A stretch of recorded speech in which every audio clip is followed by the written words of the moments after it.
All right, running backs. Tony Pollard leading the way, going against the Bears. We've already heard you say you like him as your running back 6. That's 15 above the experts. I have to think that will get a little bit closer. Obviously, injury to Zeke has maybe not set in as far as everybody's rankings yet. I'll bet you're still high compared to the experts. You just aren't going to be 15 high. Yeah, that's why I wanted to include him on here. And you probably won't need any extra push to get Tony Pollard into your lineup. But I could see some, do I make sure I start him over? There's those fringe top 10 running backs here. Honestly, above Jonathan Taylor, I'd have Tony Pollard in my lineups. Alvin Kamara, give me Tony Pollard, even above Dameon Pierce. I don't think the experts are going to consistently have him above those guys. So I did want to emphasize in those kind of shallower leagues that I love him. He already was playing 65% of the snaps last week compared to 45 for Zeke. So he outsnapped him already. It was kind of trending towards Pollard, and now you have no Zeke Elliott likely. Remember, the only time we've seen Tony Pollard start, I said this stat earlier, but 31 fantasy points. The running back won that week, and the matchup is a cakewalk against the Bears. So, yeah, I would absolutely be firing him up as a top 6 running back play. No-brainer. Again, 4 or 5 running backs. That's it. That's all I'd have above Tony Pollard, should he be the only guy there. Other side of the ball, same game. Khalil Herbert, running back 30, 6 spots above the experts. They like him down at 36. We talked about Herbert a decent amount before. Real quick, why do you like him a little more than everyone else? Just to reemphasize those points for the people that might be just joining us. Did play 41% of snaps, the season high for games with Montgomery in there. 14 touches to 15 touches for Montgomery. Continues to look significantly better. And Montgomery hasn't looked bad. It's just that Herbert, top 5 in 10-plus yard runs, top 10 in rushing yards after contact per attempt. So many of the most predictive measures for running backs. This guy is smashing, as you mentioned, the eyeball test. He just looks like a damn good running back out there. And they continue to say, we're going to get him more involved. We're going to continue to ride the hot hand. And so far, he has had that hot hand, and they've been true to their word in getting him out there more and more and more. This might be the week it flips. So a guy that most will bench and wait till they see it. If you're desperate for a running back this week, not a must start, but certainly a fringe flex play that I think you can get behind because it's talent that just gets his role more and more elevated by the week.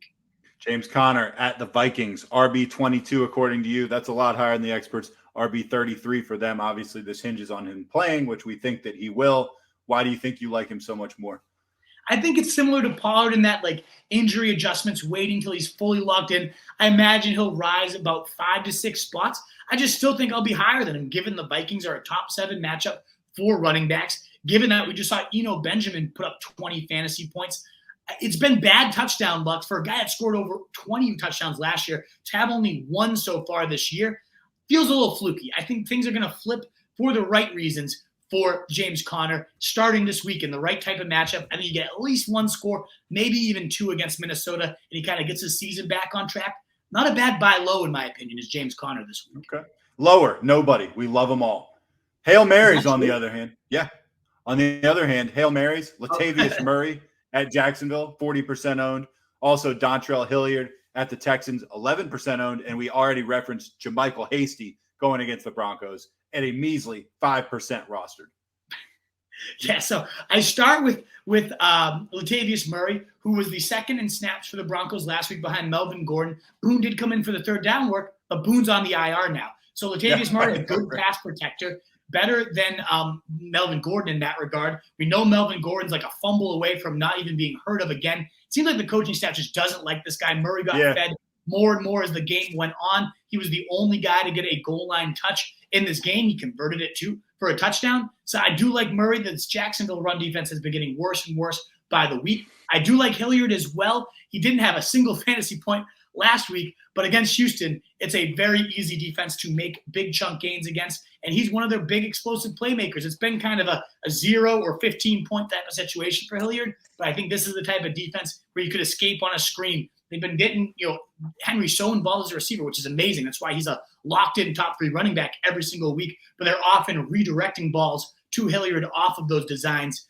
to Henry, and he's been finding space, and I really like Hilliard as a player. I just always pass the eyeball test for me. And I like with my Hail Mary, if I'm desperate enough to start him, that kind of sucks. But at least he comes with if something, doom strikes and something happens to Henry, you've now got yourself a top 20 running back play for however many weeks Henry's going to miss too. So it's not just like it's a handcuff with benefits type of situation. And that's kind of how I like my Hail Marys at this point. And then JaMychal Hasty, similar. If something ever happened to Etienne, he's literally the last man standing. There's nobody else on the roster at this point. A capable receiver, had an explosive run already this year. Just a guy that you can stash and try out at 9:30 a.m. And if it sucks, you cut him. No worries there. I know you mentioned I didn't have a lower mentioned on here.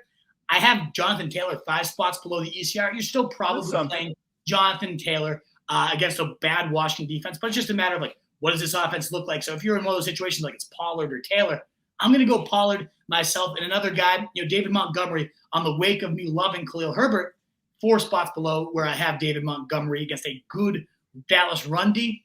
I could see that backfield switching to Herbert, so I'm a little bit more skeptical of locking Montgomery in. I'd rather have Gus Edwards, Brian Robinson, Devin Singletary, the aforementioned James Conner, all ahead of David Montgomery in my rankings, but not the experts. All right, you did mention Travis Etienne a second ago. We are obviously watching to see what happens with him without James Robinson. And similarly, related to James Robinson, the Jets' distribution of carries on the other side, week 1 with no Breece Hall. And then, of course, we are fascinated to see what ends up happening with CMC in his first full week with the Niners. Come on, show us something. Let's go. Let's see it, baby. You just traded so many picks to get this guy. We can't have another 7-touch day. Let's fire him up as the 22 to 30 touch guy he is in the most creative run game scheme there is in the NFL. This is where we see why they traded for him. I cannot wait to see how CMC looks in this offense. Can you believe, by the way, how lousy that division is? Remember how good we were like, there's so many divisions that we thought were going to be terrible that are excellent. And so many divisions, or at least record wise, are excellent. And there's so many divisions where, oh man, that AFC West, it's going to be a bloodbath every night. Now, I was right about the Broncos. I never thought they'd be good, but I thought the Raiders would be good.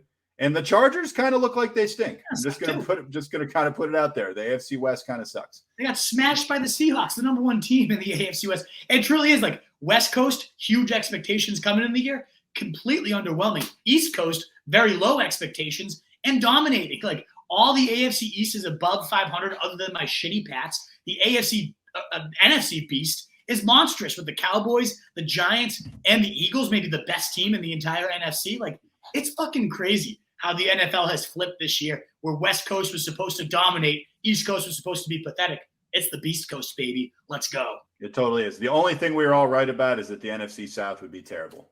Or the AFC South, sorry. And the NFC South isn't too good either, actually. Yeah, both Souths really blow. Right. You're right. Okay, we were right about that. What is up, you fantasy wolf? Thanks so much for tuning in. If you haven't already, share your thoughts in the comments, check out some more videos, and join the newest Wolfpack by subscribing below.